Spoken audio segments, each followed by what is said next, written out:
नमस्कार प्यारे बच्चों, मैं नेम सिंह आप सभी का स्वागत करता हूँ dear name sir YouTube channel पर। ठीक है, 12वीं फिजिक्स के अंतर्गत अध्याय नंबर 2 स्थिर विद्युत विभव तथा धारिता में हम आज बात करने वाले हैं वैद्युत द्विध्रुव के निरक्षीय स्थिति पर विद्युत विभव को ज्ञात करना। याद रखें, वैद्युत द्विध्रुव को लेकर बात करें तो एक निकाय होता है जो प्लस की और माइनस के आवेश से मिलकर बना होता है और बहुत अल्प दूरी पर स्थित होता है। इसके कारण चूंकि दो आवेश से मिलकर बना है तो विद्युत क्षेत्र भी आता है और विद्युत विभव भी आता है। तो जब कोई पॉइंट जिस पर विद्युत विभव ज्ञात करना है इस वैद्युत द्विध्रुव के बढ़ाए गए अक्ष पर स्थित होता है तो इस स्थिति को हम अक्षीय स्थिति के नाम से जानते हैं। और जब कोई पॉइंट जिस पर विद्युत विभव ज्ञात करना है इसके लंबार्धक पर स्थित होता है तो इस स्थिति को हम निरक्षीय स्थिति के नाम से जानते हैं। तो उसी प्रकार से आप सबसे पहले निरक्षीय स्थिति को आप क्या है ऐसे करके आप डिफाइन करेंगे कि निरक्षीय स्थिति क्या होता है भाई। अब बताएंगे, इसको दो तरीके से डिफाइन कर सकते हैं कि जब कोई बिंदु जिस पर विद्युत विभव ज्ञात करना है वैद्युत द्विध्रुव के लंबार्धक पर स्थित होता है तो इसकी इस स्थिति को हम निरक्षीय स्थिति के नाम से जानते हैं। या फिर लंबार्धक को न बोल के हम घुमा फिरा के भी बोल सकते हैं कि देखिएगा ऐसे जब रेखा डालूंगा ये जो रेखा होगी वो क्या होगी भाई, देखेंगे तो एक केंद्र से होकर जा रही है और दूसरे अक्ष पर लंबवत है। तो ऐसे भी बोल सकते हैं कि जब कोई बिंदु जिस पर विद्युत विभव ज्ञात करना है वैद्युत द्विध्रुव के केंद्र से होकर जाने वाली तथा वैद्युत द्विध्रुव अक्ष पर लंबवत इस रेखा पर स्थित होता है तो इस स्थिति को हम निरक्षीय स्थिति कहते हैं। दोनों में से आप कोई भी परिभाषा क्या कर सकते हैं, एग्जाम में लिख सकते हैं। ओके क्या?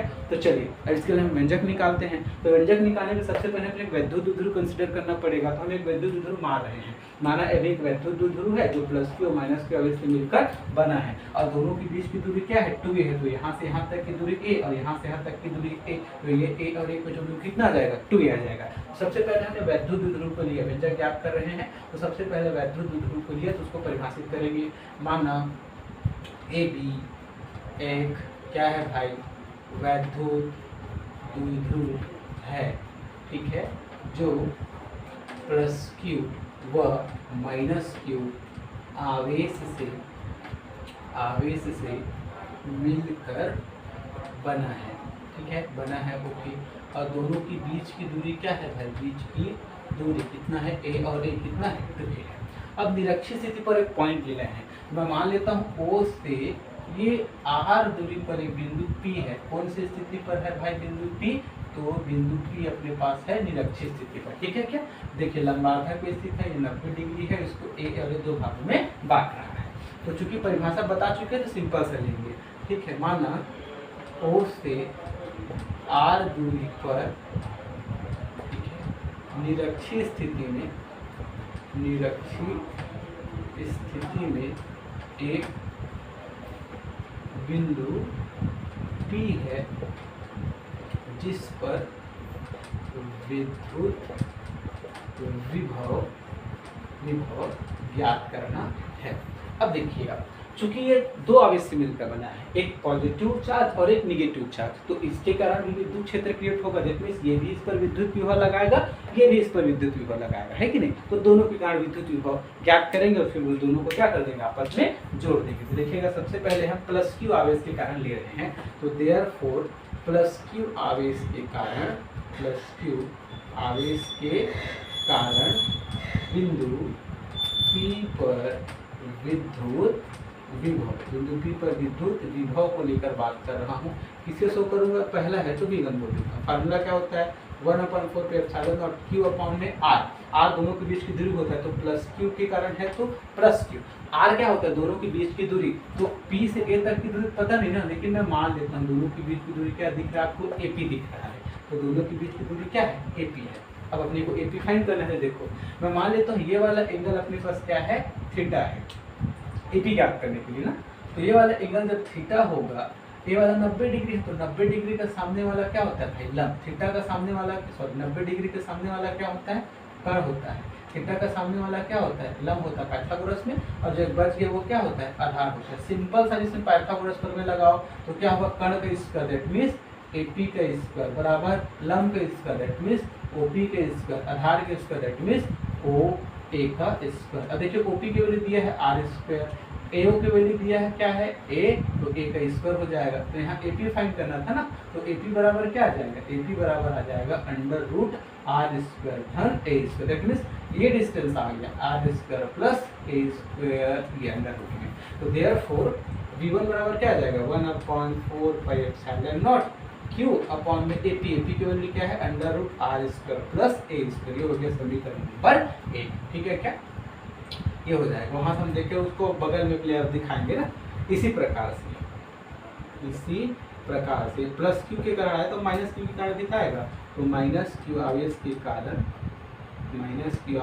के कारण बिंदु P पर विद्युत विभव क्या होगा भाई, माइनस क्यू के कारण माइनस होता है तो इसको मैंने नेगेटिव बोला 1/4 pi epsilon not minus Q के कारण माइनस क्यू आर दोनों के बीच की दूरी। यहाँ से दोनों के बीच की दूरी क्या है, देखो बी से पी तक की दूरी में क्या मान लेता हूँ बीपी मान लेते हैं। तो स्ट्रेट बनाएंगे ना स्केल से, तो क्या हो जाएगा बीपी। अब बीपी मेरे को फाइंड करना है, मैं मान लेता हूँ ये वाला एंगल थीटा है तो दिख ही रहा है कितना है भाई 90 डिग्री। तो 90 डिग्री के सामने वाला क्या होता है कर्व, थीटा का सामने वाला लंब और एक जो बच गया वो क्या होता है आधार होता है। तो सिंपल सा आप लिख सकते हो त्रिभुज किसमें है बाबू, तो बी ओ टी में, सॉरी क्या है ओ बी, ये बी है ना, ध्यान देंगे यहाँ पर बी है तो क्या हो गया ओ बी टी में कौन सा प्रमेय लगा रहे हैं पाइथागोरस प्रमेय से। तो कर्ण का स्क्वायर दैट मीन्स बीपी का स्क्वायर बराबर लंब का स्क्वायर दैट मीन्स ओपी का स्क्वायर प्लस आधार का स्क्वायर दैट मीन्स ओबी का स्क्वायर।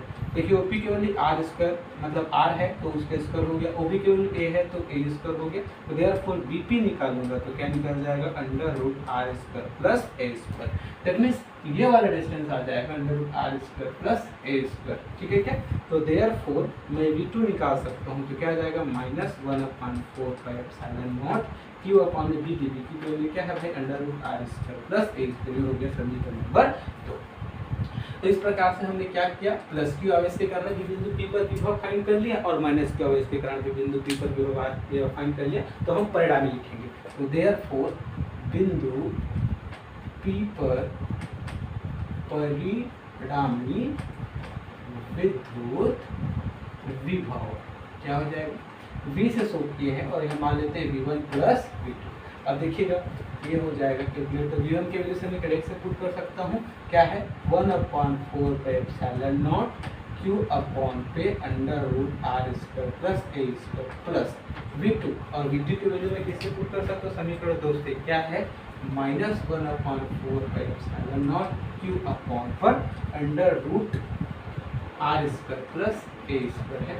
तो देखिएगा ये हो जाएगा 1/4 pi epsilon naught Q upon के under root R square plus A square और ये प्लस और ये माइनस है ब्रैकेट के अंदर तो क्या हो जाएगा -1/4 pi epsilon naught Q upon पे under root R square plus A square. अब ध्यान से देखिएगा तो ये भी सेम है ये भी सेम है, लेकिन ये प्लस और ये माइनस तो ये प्लस का और ये माइनस का कट जाएगा। Therefore v which is equal to क्या आ जाएगा 0 आ जाएगा। इस प्रकार से ध्यान दीजिएगा कि विद्युत उद्भव के कारण जो निरक्षीय स्थिति पर विद्युत विभव होता है वो क्या होता है 0 होता है, शून्य होता है। इस चीज को ध्यान से परिभाषित करेंगे और बताएं। ठीक है, तो यह था तेरा बच्चों निरक्षीय स्थिति पर विद्युत विभव फाइंड करना। सिंपल सा निरक्षीय स्थिति की परिभाषा बताएंगे कि जब कोई बिंदु जिस पर विद्युत विभव ज्ञात करना है विद्युत उद्भव के लंबावधक पर स्थित होता है तो इस स्थिति को हम निरक्षीय स्थिति कहते हैं। उसके बाद इस कंडीशन में आप स्थिति को लेंगे, उसके बाद एक के कारण निकालो या फिर प्लस क्यू आवेश के कारण माइनस क्यू आवेश के कारण दोनों को जोड़ दोगे तो चूंकि दोनों डिस्टेंस बराबर होता है तो उस कंडीशन में क्या आ जाएगा वो कट के 0 हो जाएगा। तो ये इस प्रकार से निरक्षीय स्थिति पर जो है विद्युत उद्भव के कारण जो विद्युत विभव होता है वो कितना होता है 0 होता है या फिर शून्य होता है। ठीक है, तो आज की वीडियो के लिए इतना ही। हंसते रहिए, मुस्कुराते रहिए, नोट्स बनाते रहिए और देखते रहिए डियर नेम से यूट्यूब चैनल। धन्यवाद।